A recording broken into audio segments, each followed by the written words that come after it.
Hello and welcome to the Indy Author Podcast. Today, my guest is Kaylin Tristano. Hey, Kaylin, how are you doing?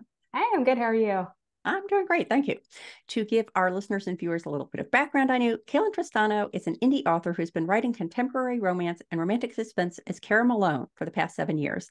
She's also a freelance editor with Happy Ever Author, specializing in helping other indie authors produce great books. She has a bachelor's degree in writing and a master's in library science. And I invited Kaylin to the podcast to talk about story Bibles. And we're going to be talking about traditional story Bibles as well as how to use AI to help create story Bibles. But I had to start out because I met Kaylin as Cara Malone, and now I've spent, I don't know how long, a year or something like that, At calling you least a Cara. year. Yeah. So inevitably, I'm going to call you Cara at some point. But I had to ask, Kaylin Tristano is such a great name. What made you decide that you were going to use a pen name? Well, thank you. I appreciate that. So really the only reason was because I have my master's in library science. And in my experience looking for jobs, librarians aren't particularly forgiving if you appear to be interested in anything other than library science. I've been doing this for almost 10 years now, so maybe it's changed. But back when I worked as a librarian, I thought that it was important to keep my resume as Kaylin Tristano, strictly library science. That makes sense. And you'll forgive me if I call you Cara periodically Yeah. throughout our I mean, conversation. like you said, I've been doing this for 7 years, so I feel like Cara just as much as I feel like Kaylin. Okay, good, good. That'll make it easier for me. So we have been spending much of that year having almost daily writing sprints. And in one of those writing sprints, we got talking about story Bibles, and you had some background in that. So I just wanted to invite you to chat a bit first about traditional story Bibles. Well, let's start out saying what a story Bible is, and then what made you decide that this was something you needed for your own work. So I imagine that story Bibles is a lot of different things depending on the author that you're talking to and what their particular needs are. Essentially, it's just a guide that you can reference that tells you the important details of your book. So most of the time it's used in series. So if I was going to write book 5 and I need to refer back to book 1 and be like, oh, what type of car does XYZ character drive? That's the type of detail that I personally would put in a story Bible. I'm a contemporary romance author, so a lot of my stuff is that kind of background, and also chronology. When does a certain thing happen in the story? What happens in my characters' backgrounds? Things along those lines. But if you're like a sci-fi fantasy author where you're creating worlds, then your world building would also go into your story Bible, things like that. And the reason that I personally felt like I needed a story Bible was because instead of writing book 1 in the series and then book 2 in the series and then book 3 in the series, where everything was just constantly top of mind, my writing schedule is actually a couple of different series. I write book 1 in series A, then I write maybe book 3 in series B, and then I write back to series 1, and I kind of rotate. So I needed a refresher on all of those small details. So that's why I started using story Bibles. Did you have a standard list of fields that you collected, like eye color, hair color, height, things Yeah, like that? a lot of the stuff that you would find in if you were going to do like a character questionnaire or something like that. I like to use models for my visual cues. So I'll model a character after a particular actor. That way I can just look at a picture of them and remember what the visual cues are supposed to be. But yeah, age, race, sexual identity, jobs, education history, pets, hobbies, all those kinds of things. And then do you update that? So, for example, let's say someone has a pet in book 1, and then something happens to the pet and they get a different pet in book 3. Do you That have a can't way happen. of accommodating those kind of stories or changes that happen over the course of the arc? I do. I try to incorporate that into my process. So I'll either do it right when I'm done with writing that book. Sometimes I capture those details as I'm going along, but you get into the zone and you're writing and you don't remember to jot down every single little detail that you create.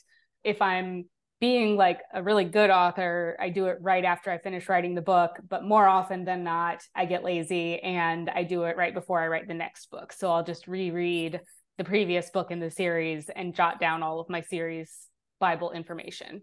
That might be a good time to mention there's a bunch of different ways that you can keep a story Bible. There's software that you can download specifically for that, and I believe there are a number of them.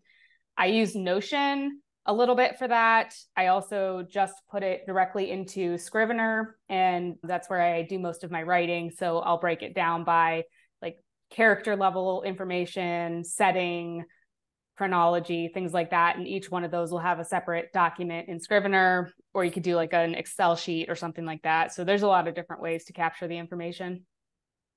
Yeah, I have a lot of mine in Excel because I find a lot of what I need to accommodate from book to book is chronologically related information. So I have basically a calendar that says book 4 takes place in March and book 5 takes place, about a month later, calculate that out. And it helps me keep track of if I'm referencing back to a previous book, did that take place? Would snow have been on the ground? Would flowers have been blooming? Things like that. But I do like the idea of Scrivener kind of provides a template for occupation and physical characteristics and things like that. But I find that the things that the templates ask for are not often the information that I find I need a Bible for.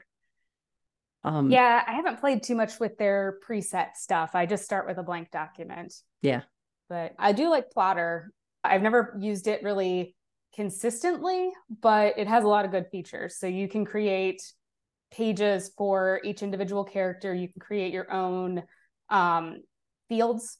So if you don't like the ones that they preset, then you just delete those and put your own in. You can do that for characters and settings. And then if you don't want to use their timeline for your actual plotting, or I guess you could use it for both, but you could set up a book in Plotter that's specifically just the timeline for your book and do like across the top the actual chronology, and then down the side would be either each individual character or each plot line. Yeah. It gets tricky because there's so many things that could be considered story Bible material, as you had mentioned to begin with. I know a lot of people who use Scrivener make a document for each character in Scrivener, and then when they're starting a new book in the series, they just copy those files over into the new ones, and then they can build upon them so that you have this gradually expanding dossier of a certain character. And what I think is tricky with a story Bible is that they're the obvious things that people want to capture mainly for story consistency purposes, what's the pet's name or what's the character's eye color or something like that. But then there are things that you don't realize until later that you need, like where did they go to college? Yeah. When you wrote that, you never expected to have to refer to it again. And that isn't too bad because you can always just go back and search for college or university or whatever it might be. But do you have tips for recognizing the things that should be captured in a story Bible? Only really from experience, like you said, stuff that you don't realize you're going to need to know, and then later you think back and you need it, so then you start capturing that going forward. Once we get into the AI, that's actually one of my favorite reasons for using AI to do your story Bibles, because it makes it way easier to find that kind of stuff. So I can elaborate on that in a little while. But yeah, I don't know, just kind of anything that might stand out as a unique thing to that character, I would say. So yeah, like the type of car they drive, the way they take their coffee, stuff like that, little nuggets. Yeah. Are there any things that you started to capture in a story Bible and then retrospectively you realized that was just effort that wasn't worth investing? Like how much is too much for a story Bible? Yeah, there's a fair amount. I try to keep in mind, like when I'm writing a series and it all takes place in one city, the favorite diner that all of the characters go to obviously needs to be detailed.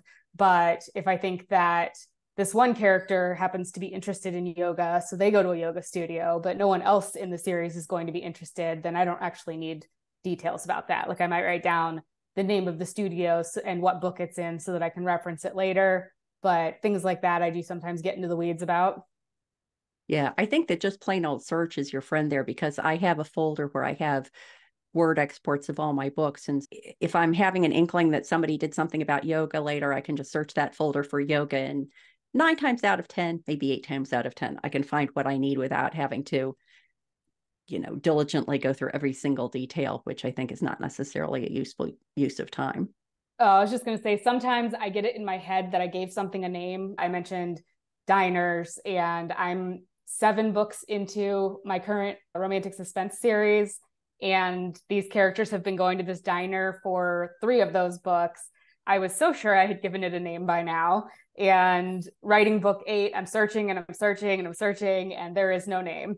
So, yeah, like if you know the name, you can search for it. But if you don't know the name, then you're looking for diner, and it's possible that there are other diners in the book, and maybe you called it a cafe instead or something like that. It can get difficult, and asking AI, what is the diner that they like to go to, and not needing those details is really cool. Yeah, I had a similar experience where I was writing a book, and it's a secondary character, but sort of a primary or secondary character. I couldn't remember if I had described him as having a beard and mustache. So I searched for beard. I searched for mustache. I searched for facial hair. I searched for every way I could think of that I would have described somebody having a beard and mustache, and I couldn't find it, just as you're saying. But I do think that people shouldn't get so hung up in the story Bible, partially because of some of the things you're about to discuss. But the other thing I wanted to mention is, when I think of story Bible, I think of a written out text document, but I've seen some really cool story Bible kind of information, like a map of the town where the activity takes place, which I think is super fun. I love maps. Plus, it would be a very fun giveaway for fans, like to subscribe to your email newsletter, to give them a map of the town where it takes place. Yeah, I love stuff like that. It's fun, fun extra. It's fun for you. I've done, because I write romance and a lot of my stories are interconnected, I have a mind map on a website called Coggle. It's COGGL, and I believe it's .it, where it's like the Cara Malone universe is the center of it. And then each branch off is all of the different towns that my books are set in. And then I have arrows going from like, all right, so this town has these 3 books in it, and here are the list of all of the characters that are in that book, and this character is a side character in this book, but then it points over to this book where they become a main character. So I never really thought about that as a story Bible, but I guess it kind of is. Yeah. And that's bringing up a good topic, that if you have very explicitly interconnected books, then it's probably clearer. But I have a couple of circumstances where, well, actually, this is a good example, because I have 2 police detectives who primarily show up in the Lizzie Ballard books, but I gave them like a little cameo, a couple of line cameo in one of the Ann Kinnear novels, and I forgot to remind my audiobook narrator that they were the same characters. So these 2 characters have totally different voices in the audio of the Ann Kinnear version than they did in the Lizzie version. And those kinds of things, even expanding the story Bible further, another thing on top of all those descriptive things like eye color and et cetera, is if you can find a snippet of someone's voice, someone who sounds like you imagine the character to sound, because I think I would have avoided some back and forth with my audiobook narrator if I had said, I imagine this character sounds like Kathy Bates, and it would have avoided some of the sort of poking around to try to come up with a voice that is distinctive for that character and kind of make sense with their personality and things like that. Yeah, that's a great idea. I never actually thought about telling my narrator a famous person's voice to reference. Yeah, I did it. There was a person who was very large, and people who are very large just have kind of a different timbre to their voice than people who are thin. I think because there's just like more lung area or something like that. There's some physical reason for that. And when I was listening to it, it sounded like it didn't sound like that. And so I think it was, I don't know, like Dick Butkus. It was a very old Saturday Night Live. He had been the Saturday Night Live host, and I found the monologue, and it was perfect because it was like I was saying, like, football player voice, professional football player voice, and that was the kind of voice. So yeah, you can do multimedia story Bibles, I guess, is the underlying message.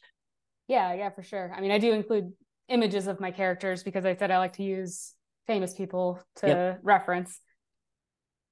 Yeah, that can, I think, even be helpful for audiobook narrators too, because I've done that before. Kathy Bates is the example I'm thinking of, because I got a sample chapter and the person sounded much younger than I pictured.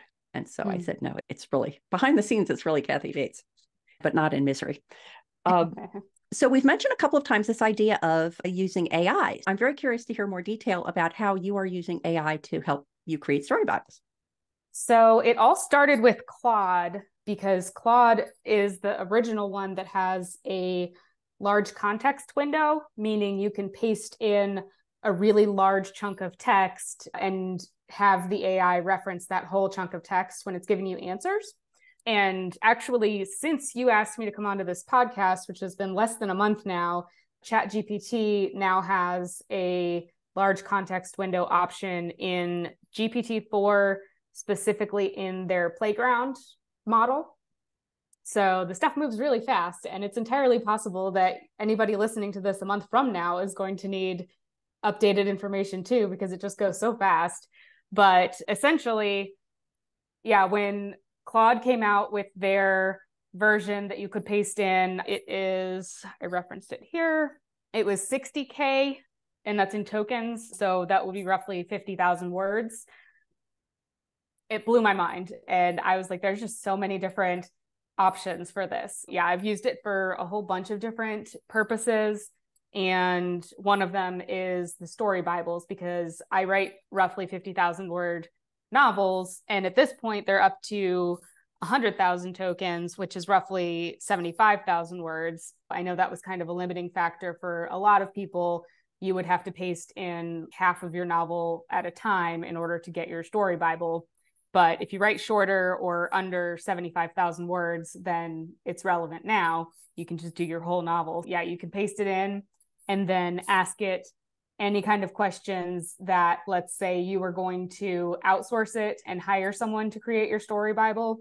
You can ask it the same kind of questions. So you're like, read this and give me a list of all of the characters with their physical descriptions, or give me a chronology of the events in the novel, things along those lines. So for someone who's been writing in series for almost all of the 7 years that I've been writing, and also been putting off the job of doing a really good story Bible on most of those series, this was a godsend, because I could just sit down and knock it all out at once.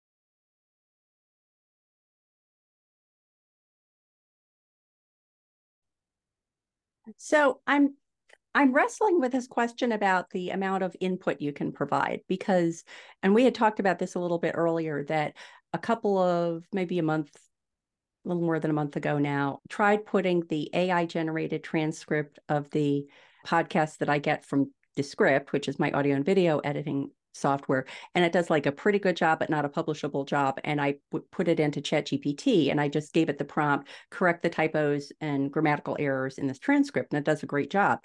But I can only put in 4,000 characters at a time. And I've tried to experiment a little bit with other platforms, but I haven't found a platform where I can put in much more than that. Where would you direct people to go to enable them to put in these very long, like a novel's length chunk of information? All right, so let me get I have them up on my screen so I can give you the exact URLs. Okay. Claude is run by Anthropic, and it's at claude.ai. Mm-hmm. You have to create an account there. And then once you have your account, it would be claude.ai/chat. And you can either paste in and it will convert it into a attachment, or if you have your document already in either Word, or I believe it also takes PDF, there's a spot. Yeah, it does take PDF. There's a spot to just upload the file. Claude is free. They also have a paid option. The free option is, don't quote me on this because I don't know for sure the number, but it's roughly like 25 messages in a 24-hour period. So if you're trying to do your whole catalog, then you're probably going to have to stretch it out over multiple days if you don't want to pay for it. But they do have a paid plan where you get more messages. The regular ChatGPT, where you either have the app on your phone or you're on the computer at chat.openai.com, that's the one with the 4,000 word limit. The other version, it's still GPT, but it gives you a longer context window, is called Playground. I believe it was originally developed for software engineers, like people who are writing code, but it works with just words too. And that one is platform.openai.com. And even if you have an account with ChatGPT, which is the regular ChatGPT, you would have to create a separate account for Playground. And this one does charge you for messages. ChatGPT is free and they have a paid option. This one, there's no free option. There's a free trial. And then after that, you're paying by the generation. So like if you put in a 4,000 character message in Playground, you're going to be paying a lot less than if you paste in your entire novel and start asking questions, but it's still pretty negligible. Like I would say that you can easily do your whole manuscript for probably like definitely under $5, possibly under $1. It's very cheap right now. Okay. And once you've loaded it, is it there for you to query later, or is there like a library you can add it to so that it's there for later use? It should be, yeah. So for sure in Playground, you can access your history. And on Claude, I believe they have a limit. They'll only go back so far. Let's see. So I have stuff that goes back 3 months. So I know that for sure it goes back 3 months, but I wouldn't expect it to save stuff just forever, because you never know if something's going to go goofy on their end and you're going to lose data. Yeah. And when you're querying the information that you've put in there, or the material you've put in there, do you have any tips for how to frame up the questions you ask? Does it work to just put in, give me a description of such and such character, or is it more complicated than that? No, you can use natural language. There are better ways to phrase questions. I would say start with just ask it a question like you're talking to a person. And if it gives you a really weird answer, then you know you didn't phrase it quite right. You want to be as specific and unambiguous as possible is the basic trick to talking to AI. And I can give you some quick story Bible prompts that I use. Yeah. So the 4 that I have been running my books through most recently are, I paste in the novel and I ask, please provide a detailed chronology of this book, including the amount of time from start to end and any seasonal information provided. You would obviously, if you have different concerns, you would tweak that to include whatever information you want. But I struggle with like specific months being mentioned. So that's why I put in the seasonal information. I would recommend, if you're in Playground in particular, let it run the answer, copy that into whatever you're planning on storing your story Bible in. So if you're going to put it in Scrivener or a Word document or whatever, put it in there and then actually delete the answer that it gave you and just paste in a new question. So you're starting with a blank document where it's just your book and then the question that you have and then the new answer. Because the question or the problem that you're going to run into is when you were talking about, well, 2 problems really. Number one, you're talking about the context window on ChatGPT being short. If you pasted in an entire novel and your novel is close to that limit where you're at, let's see, Playground is actually 90,000 words, and then Claude is 75,000 words, and those are estimates. If you're giving it a whole bunch of different questions and it's giving you all the answers, that's going to eat into your context window. And it won't tell you that it's run out of context. It'll just start deleting stuff from the beginning. So you could be missing out on some details because you've run out of context. So I always just copy paste it into whatever I want and then start a new question. And then the second problem, I've noticed this with Claude more often, but sometimes the AI can hallucinate, which means it starts making up its own answers. One time I pasted in a novel that was much larger than the 50,000 that I had access to at the time. So I had to cut it in half. I gave it the first half of the novel and I started asking it my chronology question, and it summarized the first half of the book that I gave it, but then it just assumed that I wanted it to summarize the entire book, even though it didn't have the second half, and it started writing, and I was reading it, and it actually took me a minute to figure out that it wasn't summarizing the information I gave it. It was hallucinating new information because it was doing a pretty good job of following what I had written, which was impressive. But yeah, so you have to be careful. If you leave the old answer in there, it could potentially reference that answer and then start making up its own stuff because it's considering that part of the context window as a whole. So I basically just give it one thing at a time, delete the old stuff, put in the new question to avoid that. So a couple more questions that I give it are, please compile a thorough story Bible for this book, including the names and physical descriptions of all major characters as well as locations mentioned. I put story Bible in there, even though we've been talking about story Bibles as a whole, including the chronology and the world building and all these things, because through trial and error, it seems like when you say the phrase story Bible to ChatGPT or Claude, it thinks about the names and physical descriptions because that's what it'll spit out automatically. If you just say story Bible and nothing else, it'll give you names, physical descriptions, locations, things like that. So that's why I included that term there. Can you please let me know any major life changes or updates that occur by the end of this book for the following characters?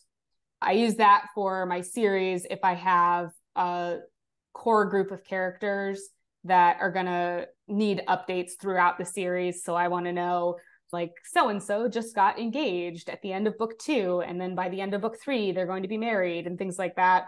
So I'll just include a list of the specific characters that I want information on.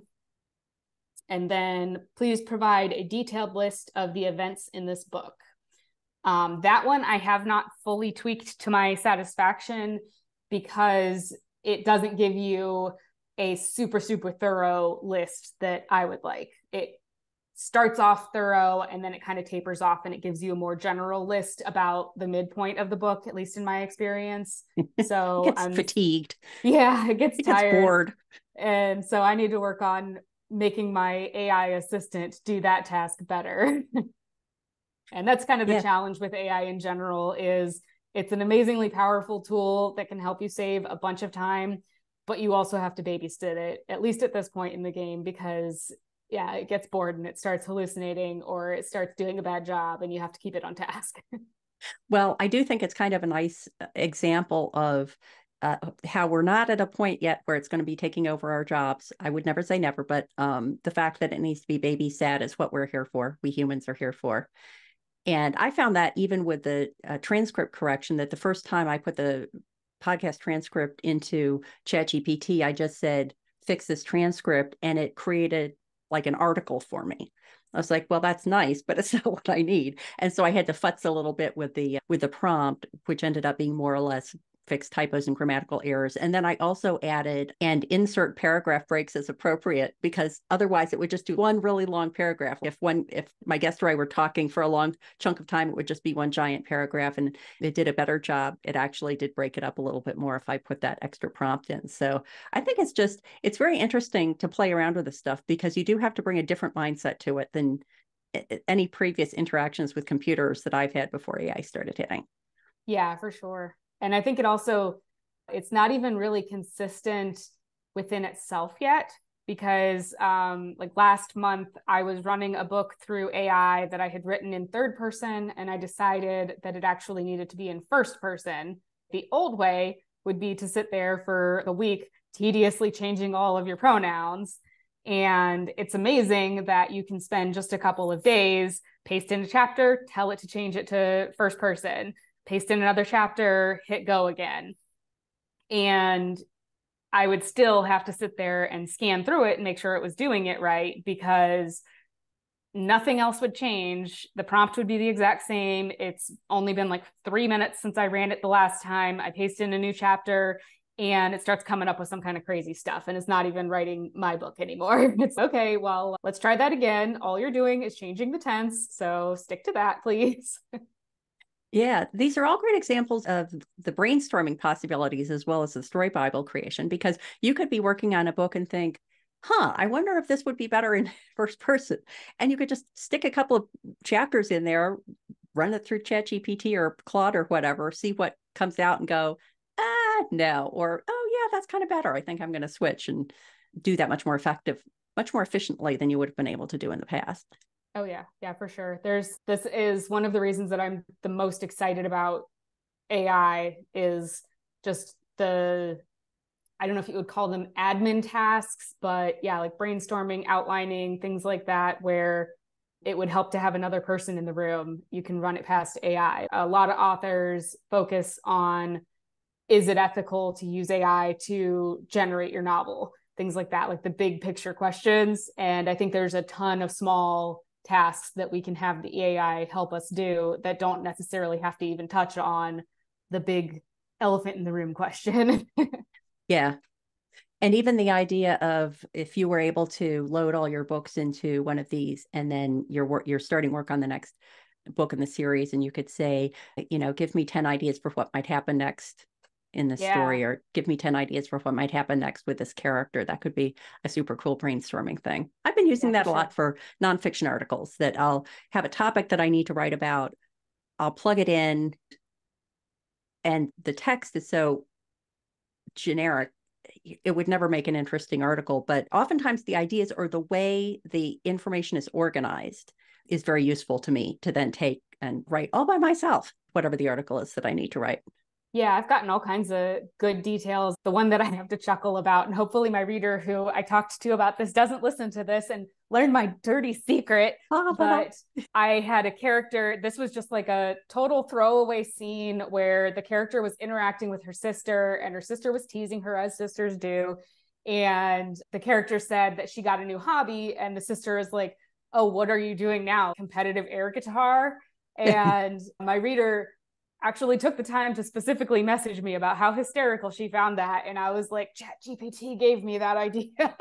Oh, interesting. And what prompt, like based on what prompt did it give you that idea? I believe I asked it something along the lines of, give me 10 ideas for ridiculous hobbies. Oh, perfect. Yeah, I found it's good. And this might just be, if I'm looking for another word, of course, you can go to bazillion online thesauri, but I often find I get more interesting suggestions. Like, I know this is almost the right word, but not quite.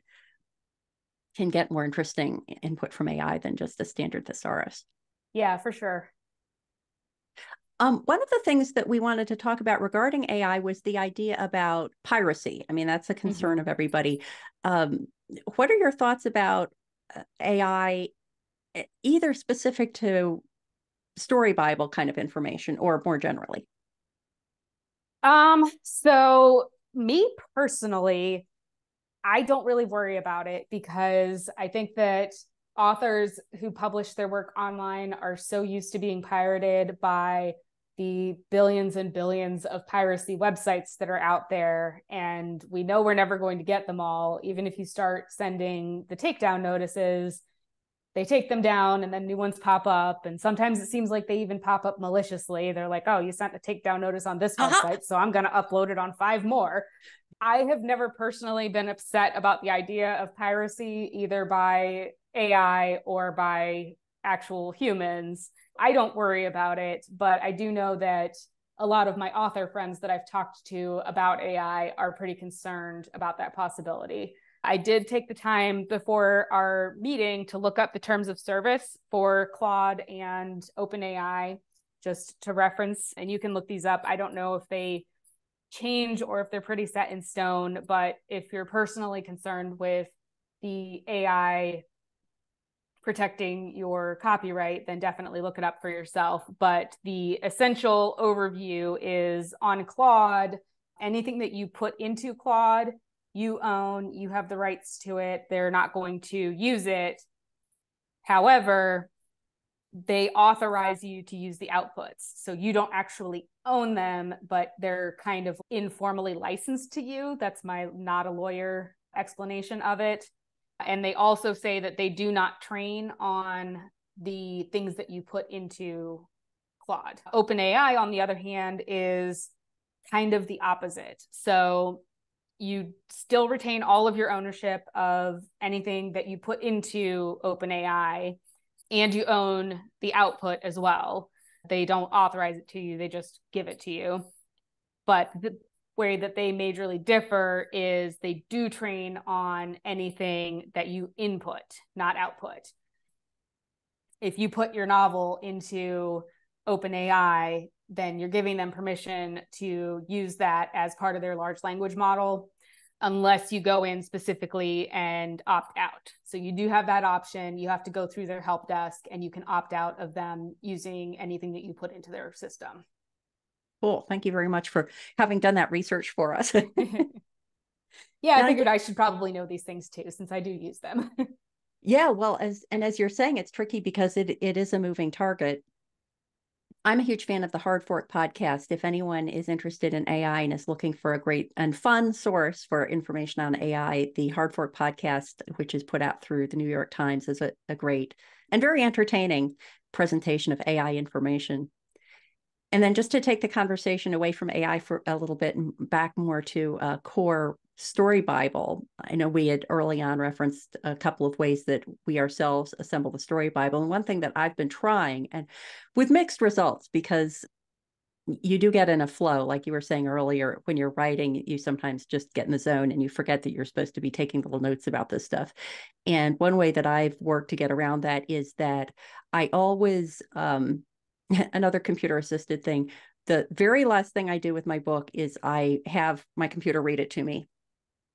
And oftentimes I can pick up things that my proofreaders missed or my editors missed. You know, there are always a couple of things that I get that way. And I try to use that time for consciously thinking. And now I'm looking for story Bible information. And so if people don't quite want to make the jump to AI yet, I think that's a great time to accomplish two things. You can get your story Bible written, and you can also do that final check on your manuscript. And Kaylin, do you have any other tips, the old-fashioned way for story Bibles? I guess maybe if you use a character questionnaire or something like that, then it can be helpful to just have a blank one. And that way, you know, if there's anything that you missed in there because you have a blank spot.